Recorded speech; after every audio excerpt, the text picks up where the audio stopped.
Vamos a hacer la oración en el nombre del Padre, del Hijo y del Espíritu Santo. Amén.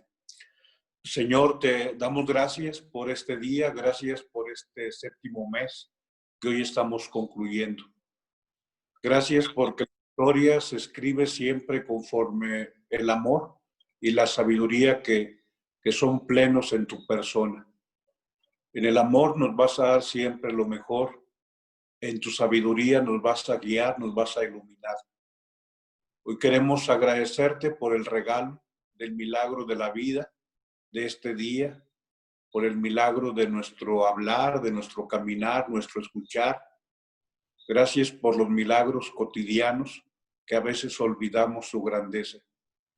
Pero también te agradecemos porque en lo extraordinario también te manifiestas y te manifiestas siempre con libertad, porque tú eres libre, libre plenamente para mostrar tu poder, para manifestarte en el momento en que tú lo desees. Nosotros te amamos, sabemos que nos darás siempre lo mejor. Danos tu luz, Señor, en este día. Ilumínanos para aquello que tú nos has de pedir y que será siempre para nuestro bien.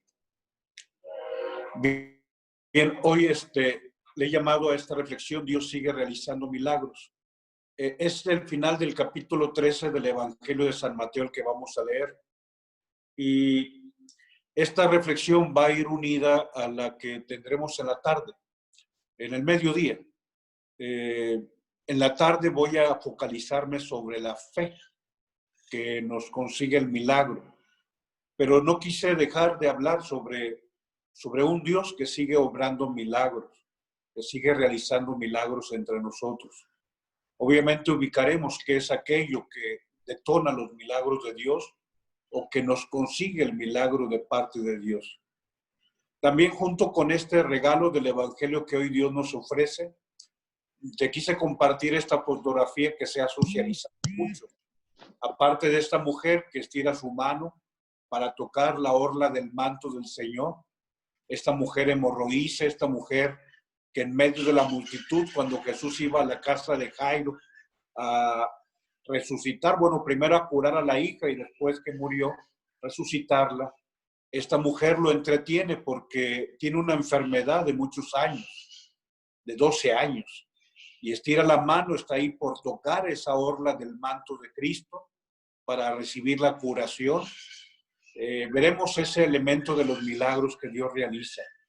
Pero también está esa imagen de la Virgen Santísima de Guadalupe, que era parte del escenario del paisaje urbano de nuestra ciudad, ahí por el río Santa Catarina, y que ya desde anoche alguien de ustedes me la compartía, y también cuando ya vi algunas publicaciones, vi que incluso los medios, incluso medios locales y nacionales, pues preguntaban acerca de que si estábamos esperando milagros, porque efectivamente esta imagen que desapareció, pues el 2009, fue el Alex o 2010, bueno, en el Alex, ahora el 2020 Hanna volvió a evidenciarla ahí algunos metros de donde de pronto la imagen cayó ante la fuerza del agua. Bien, hablemos sobre el Dios que sigue realizando milagros.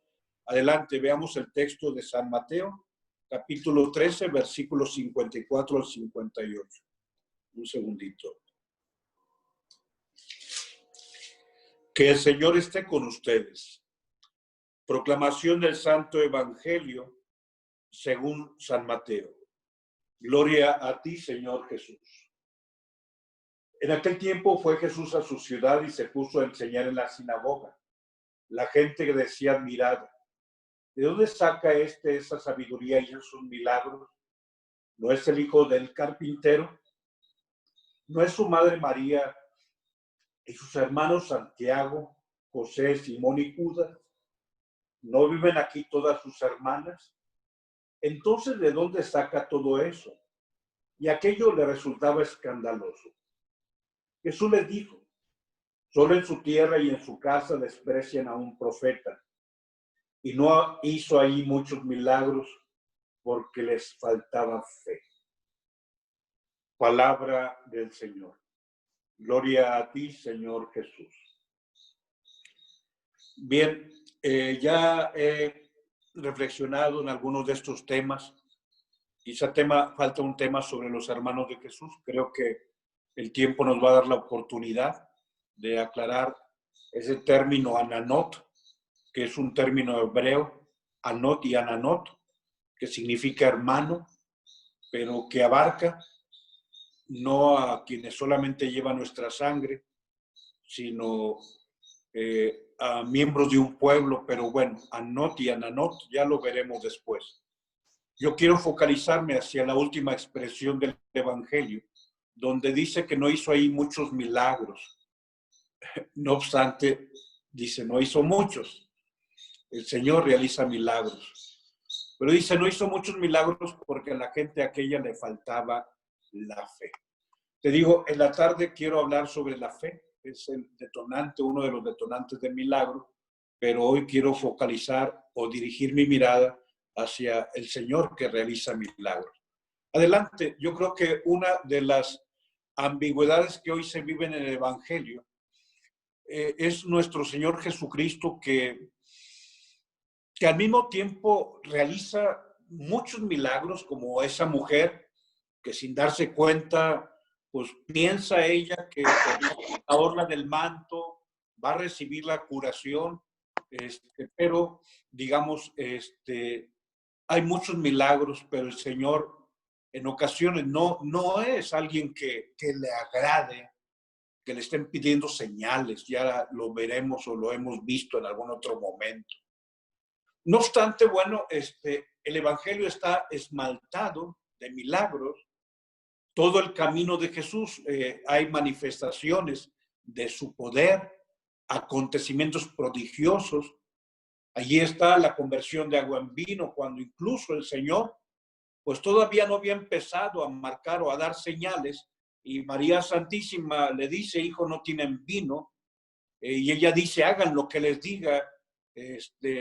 Hay una comprensión en la mente de Nuestra Señora, y el texto es del Evangelio, Juan 2, del 1 al 11, la conversión del agua en vino. O sea, María, aunque Jesús todavía no ha realizado milagros en público, ella sabe que hay cosas extraordinarias que puedan salir de las manos de su Hijo Santísimo. Y entonces dice, hijo, no tienen vino, y pues todavía no llega mi hora. Y ella le dice al maestresala, digamos al mayordomo y a los sirvientes, hagan lo que les diga. Y efectivamente, bueno, empieza la manifestación de los prodigios, de la grandeza divina de Cristo. Y así multiplicación de panes, aún con la, ese obstáculo que pone Andrés diciendo, ¿qué es esto para tanta gente? Hay 5 panes, 2 pescados, paralíticos que se ponen de pie, o sea, personas que no podían caminar, incluso los que llevan los amigos, que no podía él acercarse al Señor, los amigos lo acercan al Señor, tempestades aplacadas. Ahí es cuando Pedro se asusta, porque Pedro conoce de tempestades, Pedro conoce de caminos en alta mar, Pedro sabe de travesías en aquella mar de Galilea, y de pronto cuando ve que lo que en algún momento se convierte en algo que no tiene control, cuando no está Cristo, de pronto Cristo estira la mano y la mar le obedece. O sea, toda esa manifestación de su poder divino, redes que se llenan de peces, manos secas que se llenan de vida, ojos sumergidos en la oscuridad, que contemplan de pronto la luz, aunque hay un proceso, veo como árboles que caminan, muertos que resucitan, una joven que iba a ser curada y pues no llega el Señor porque la mujer hemorroísa le distrajo, pero el Señor le devuelve la vida, le dice despierta, está dormida, a aquel joven que ya iban a enterrar y le devuelve la vida, a Lázaro que lleva 4 días ya en el sepulcro, ya está en descomposición, pero junto con todo esa explosión de milagros adelante, nuestro Señor ha querido la discreción porque ubica esta palabrita. porque es una palabra religiosa, una palabra propia del Evangelio. Si tú le pones una R a un traumaturgo, habla de alguien que alivia los dolores, que alivia el trauma, el dolor. Pero si la R, tauma, significa milagro. El taumaturgo es alguien que hace cosas extraordinarias, cosas maravillosas, cosas, digamos, fuera de lo ordinario. Eso es el taumaturgo. Pero el Señor Jesús no quiere ser comparado, no quiere ser confundido con un taumaturgo. En cierto sentido, él parece ser enemigo del milagro, porque no quiere que se le confunda la salvación que ofrece, por decirlo, y voy a usar una palabra que a mí no me gusta, pero, perdón, la palabra hasta parece, a mí me molesta los oídos, pero Jesús no quiere ser un milagrero, por decirlo de esa manera, porque ya yo sé que decir milagrero es algo que hasta nos suena algo despectivo, pero hay quienes quieren un Dios milagrero, hay quienes quieren a un Dios que esté haciendo un milagro todos los días, y Él, lo que Él viene a traernos es la salvación, la vida eterna, que si puedo hacer cosas en el tiempo, bueno, eso que hace en el tiempo son señal de que hay algo en la eternidad más perfecto de lo que hace en el tiempo. Por eso el Señor a esto se le llama, aunque no lo puse aquí, favorece lo que se llama el silencio mesiánico. El silencio mesiánico prohíbe que digan lo que Él hizo. Entonces hace el milagro y dice, no se lo cuentes a nadie. O sea, ¿por qué el Señor silencia?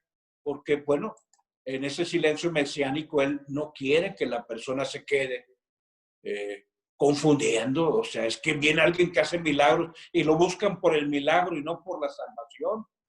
No obstante, bueno, adelante, hay dos situaciones que detonan el milagro. Antes de ver esas dos situaciones, debemos saber que Jesús no vino a quitarle el empleo al médico. Bueno, si todo viene porque Dios va a dar la salud, entonces haz a un lado el médico. Si Él multiplica panes, que cierren las panaderías. Si Él hace pescas milagrosas, que también los pescadores se vayan a sus casitas. Jesús no viene a quitarle el trabajo a nadie, Él viene a ofrecer vida eterna. Y el milagro de alguien que interviene en la vida biológica es para manifestar que Él puede ofrecernos también la vida eterna. Que lo que Él hace en el tiempo, Él lo puede hacer en la eternidad. Pero Jesucristo evita todo sensacionalismo. Él se niega a las cosas espectaculares. Y bueno, vamos a ver que en no pocas ocasiones los milagros le son literalmente arrancados. Sin embargo, es necesario que ubiques o conocer que existen dos situaciones que, aún con el Señor que se resiste al milagro, pues hay dos situaciones que detonan el milagro. Adelante, la primera situación que detona el milagro es la compasión. Ese es el primer factor que detona el milagro que realiza Cristo. Cristo se compadece. Y cuando Él se encuentra con la miseria, con el dolor, con la enfermedad, con un corazón roto, despedazado, porque el hijo murió, el Señor no puede dejar de compadecerse. Y entonces se siente obligado a regalar el milagro.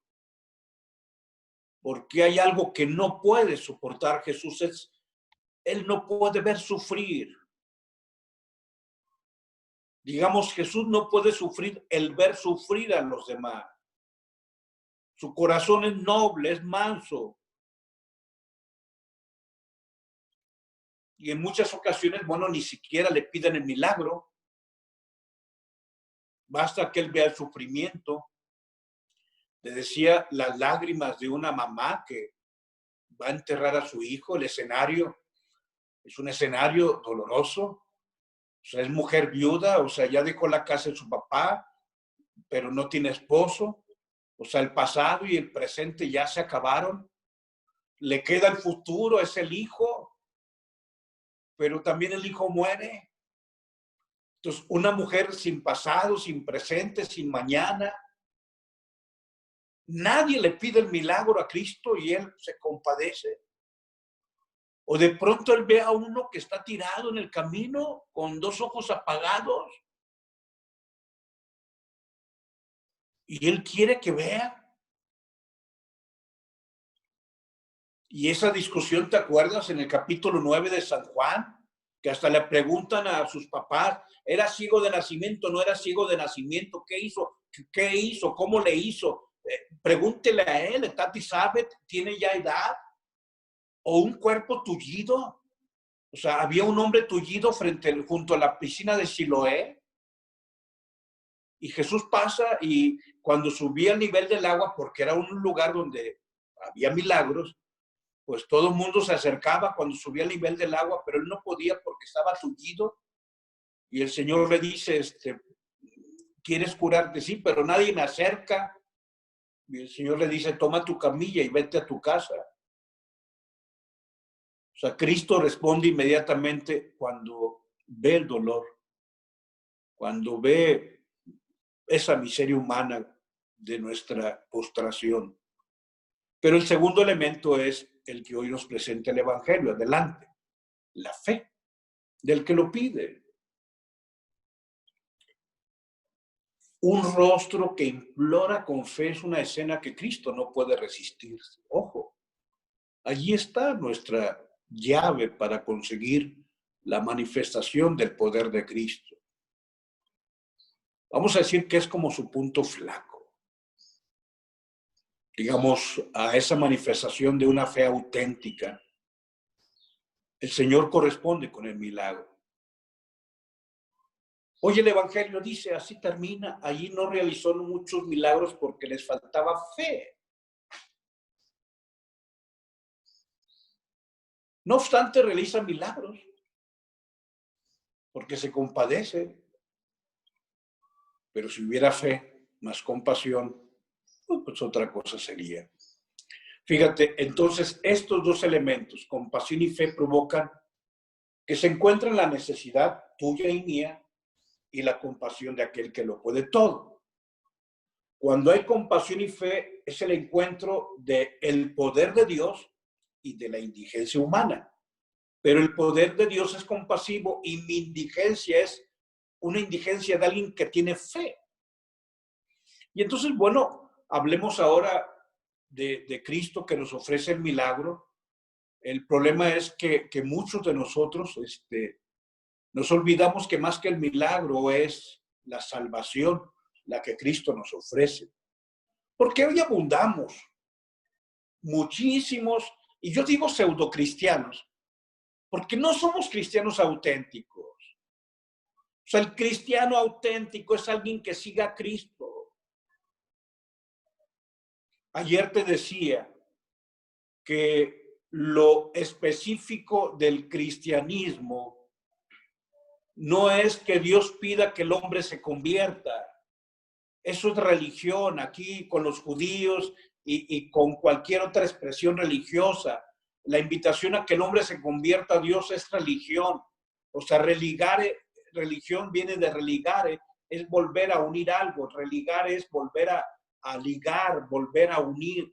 Entonces, cuando alguien dice conviértete a Dios, pues está invitando a religarte otra vez. Eso es religión.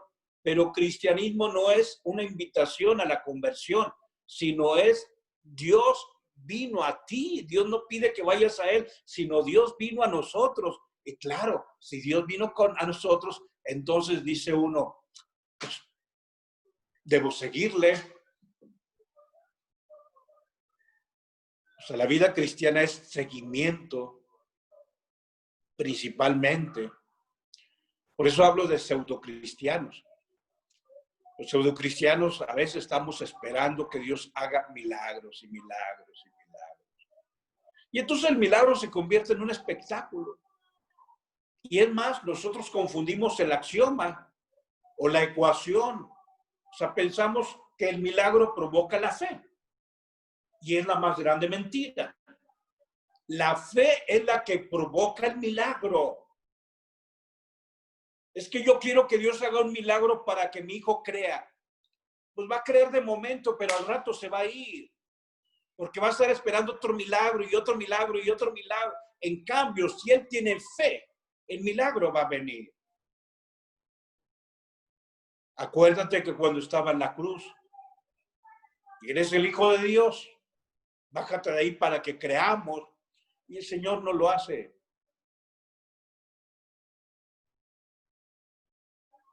Claro, va a resucitar. Pero si alguien que hubieran visto, imagínate un crucificado que descendiera, hubieran a lo mejor creído las 200,000 personas que vivían en Jerusalén, pero en 30 años ya se les hubiera olvidado. Y digo muchos años. La fe es la que consigue el milagro de parte de Dios. Pero ya hay, o existimos charlatanes que se presentan como médicos, y en Monterrey hay templos, hay viejos cines, hay lonas en los campos, que pues tendríamos que cerrar el hospital civil porque ahí hay milagros y ahí hay curaciones. O sea, ya cierra el hospital civil y el hospital de zona, ciérrense todas las clínicas de Monterrey porque vayan allá y ese charlatán les va a curar, y en ese templo o en ese viejo cine o en esa lona que ponen los campos, en los campos, ahí va a ser el milagro. Su propuesta es pues que entonces, pobres médicos, vamos a quitarles el trabajo, pero son mentiras. Oye, padre, entonces, ¿tú no crees en los milagros? Adelante. Yo soy testigo de milagros. Yo soy el primero que debo dar testimonio del poder de Cristo, el primero. Como a ti también, o sea, en mi familia se manifestó el poder de Cristo, en mi papá, en mi mamá, pero hay un momento en donde las cosas llegan a un tiempo y yo no espero una vida solamente en el tiempo, sino una vida en la eternidad. Dios quería compartir la eternidad a mi mamá y a mi papá, y un día a mí. Pero antes de que eso sucediera, una gran cantidad de veces manifestó su poder con ellos. Pero el problema es que muchos de nosotros vamos desarrollando nuestra vida religiosa en torno a lo extraordinario, a lo excepcional, a lo extravagante, cuando Dios ha optado por lo discreto. No se te olvide que los milagros sensacionalistas pueden ser de Satanás. Sí, el demonio puede provocar fantasmagorías, ilusiones, engaños. A Satanás le interesa lo estruendoso y lo espectacular. ¿Te acuerdas cuando estaba el Señor en el desierto? Convierte piedras en panes, tírate de lo alto del templo y dice que vendrá el ángel y te tomará con sus manos y la gente te va a victoriar. Pero el Señor no quiere reacciones momentáneas y efímeras. Él ofrece salvación. Y sobre todo debemos ubicar adelante que los milagros son expresión de la libertad de Dios. En realidad, todos aquellos que estamos hambrientos de milagros somos pobres de la fe. Esa ecuación, más milagros igual a más fe, es falsa y suele ser la propuesta del tentador. Tírate de lo alto del templo y la gente va a creer en ti. Bájate de la cruz. Tampoco puedo yo negar el don de Dios y el poder de Dios. Pero créeme, no es en una carpa ni en un viejo cine donde se dan los milagros. En tu casa se dan los milagros. En la vida diaria. Dios puede hacer milagros hoy, los hace todos los días. Porque Dios es libre. Pero no puedes manipular a Dios. No puedes manipularlo, no juegues con Él. Y entonces, ¿qué hago? Fe. Y Él tiene compasión. Tienes fe. ¿Crees que puede realizarse? ¿Crees que Dios te lo va a dar? Te lo va a dar entonces. Pero necesitas fe.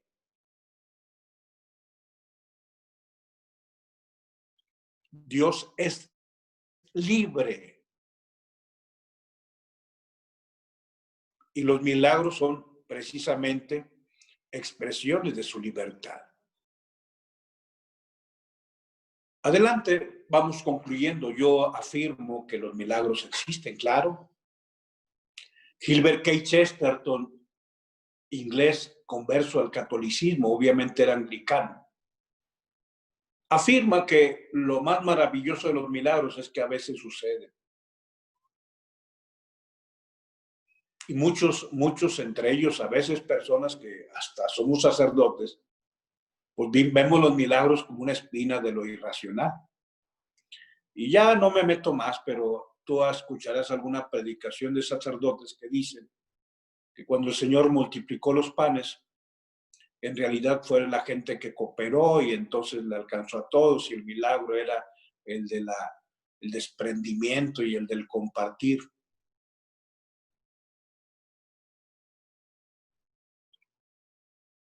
Qué forma tan fácil de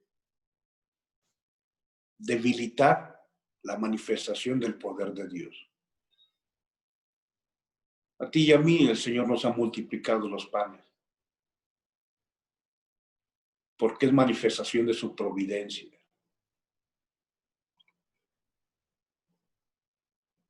Claro, un milagro es un signo.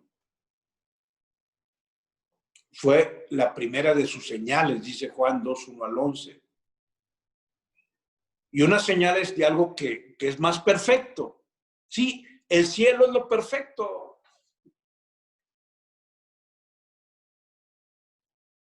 Si los milagros en la tierra son signos es porque hay algo más allá, perfecto, es un signo, una anticipación del reino.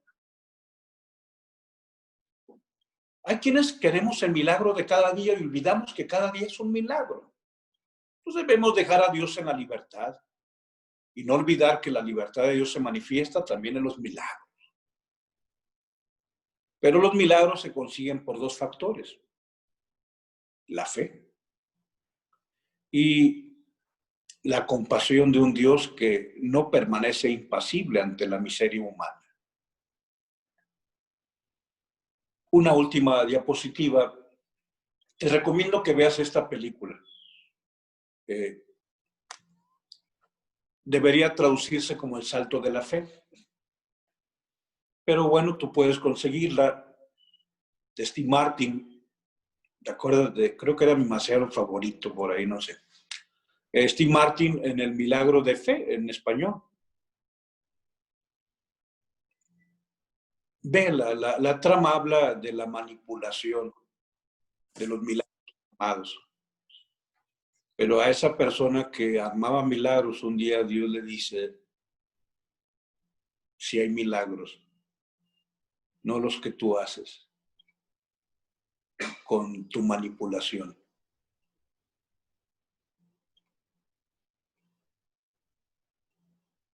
Y de pronto estas personas que se enriquecen con el dolor y con la precariedad que viven algunas personas, porque sí, la desesperación hace que vayamos a esas personas. Termino diciéndote algo que me tocó vivir el 2014 al 2017. En 2014 salí de la parroquia del Rosario y ya, fui a la parroquia de la Natividad, de la López Mateos. Y ahí está, en el territorio de Santa Catarina, de la que yo también fui vicario episcopal, San Pedro y Santa Catarina, y antes había sido de Villa de García, lo de la vid, que está ahí enorme, grande, cuando subes a la autopista Libramiento. Y obviamente, claro, ante las personas que de pronto convierten la religión en un negocio, pues uno debe ubicar que es formando en la fe a la gente donde uno puede. Sobre todo que no haya el engaño, ¿verdad? Pero no pocas veces, como, como hay publicaciones que tú haces en Facebook, que tú puedes difundirlas en un perímetro. Entonces, como la difundían en el perímetro de Santa Catarina y de San Pedro para atraer más gente, pues así son publicaciones pagadas. Pues a mí me llegaban. ¿Por qué? Porque ellos promocionan su producto, así le hace Facebook. Tienes tantos miles de posibles compradores de tu producto. Así te promueve Facebook. Bueno, pues de pronto me llegaba y pues yo sí escribía. Y hablaban de jornada de milagros. Contrario totalmente al Evangelio, ¿eh? O sea, es una manipulación. Dios es libre. Tú no puedes manipularlo. Un milagro existe, claro, pero es expresión de un Dios libre y amorosísimo. Claro que existen milagros, claro, claro. Hoy mismo es un milagro. Pero también algunas publicidades, Cristo se hará presente. Yo les escribía, ve al hospital y ahí está presente Cristo. Ve bajo los puentes de la ciudad y levanta al indigente porque ahí está Cristo. Allí Cristo se hará presente. Pues claro que me bloquearon. Yo creo que me tenían monitoreado. Pero solo ese comentario hoy que hablamos de los milagros. Sí hay milagros, pero son expresión de la libertad de Dios, no de mi manipulación. En el nombre del Padre, del Hijo y del Espíritu Santo.